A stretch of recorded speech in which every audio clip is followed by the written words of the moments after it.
வணக்கத்துடன் இன்றைக்கி பார்த்தீங்கன்னா தமிழகத்தில் 80வது சுதந்திர தின விழா கொண்டாடப்பட்டது. இந்த சுதந்திர தின விழாவில் முதலாக தமிழக முதலமைச்சர் விஜய் அவர்கள் கொடியேற்றி தன்னுடைய உரையை நிகழ்த்தியிருந்தார். முதலமைச்சர் விஜய் அவர்களுடைய சுதந்திர தின விழா உரை எப்படி இருக்கிறது என்கின்ற ஒரு கேள்வியோடு அந்த உரையை பார்க்கின்ற பொழுது மிக தேர்ந்த ஒரு உரையாக அந்த உரை அமைந்திருந்தது என்பதுதான் பெரும்பாலானவர்கள் சொல்லக்கூடிய ஒரு கருத்தாக இருக்கிறது.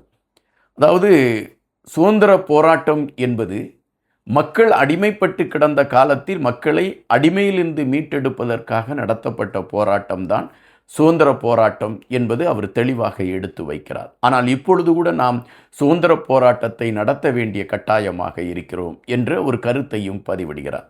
அது எதற்காக குறிப்பிடுகிறார் என்றால், மக்கள் மீது திணிக்கப்படுகின்ற லஞ்சம் சார்ந்த விடயங்களை எதிர்த்து போராடுவதற்கு நாம் ஒரு சுதந்திர போராட்டத்தை தான் நாம் கையில் எடுக்க வேண்டியதிருக்கிறது.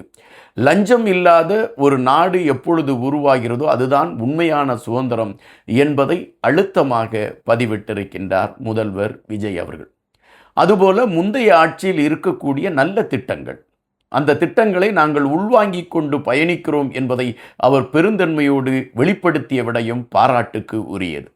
கடந்த ஆட்சியில் சில திட்டங்கள் மக்களுக்கு ஒத்துக்கொள்ளாத, அது தேவையற்ற திட்டங்களாக இருக்கக்கூடிய திட்டங்களை நாங்கள் புறம் தள்ளி இருக்கிறோம்.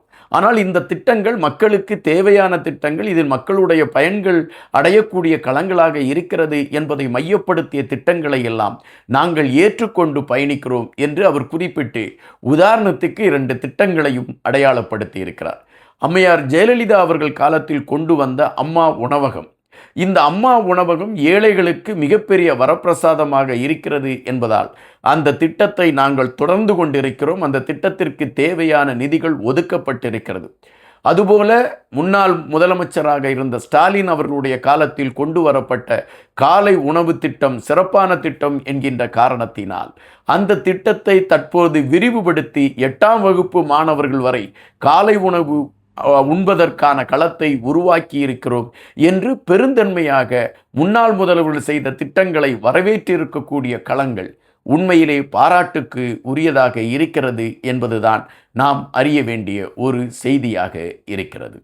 சுதந்திர தின விழா உண்மையிலே அந்த உரை சிறப்பான உரையாக மாறியிருக்கிறது என்பதுதான் பெரும்பாலானவருடைய கருத்தாகவே அமைந்திருக்கிறது. நன்றி.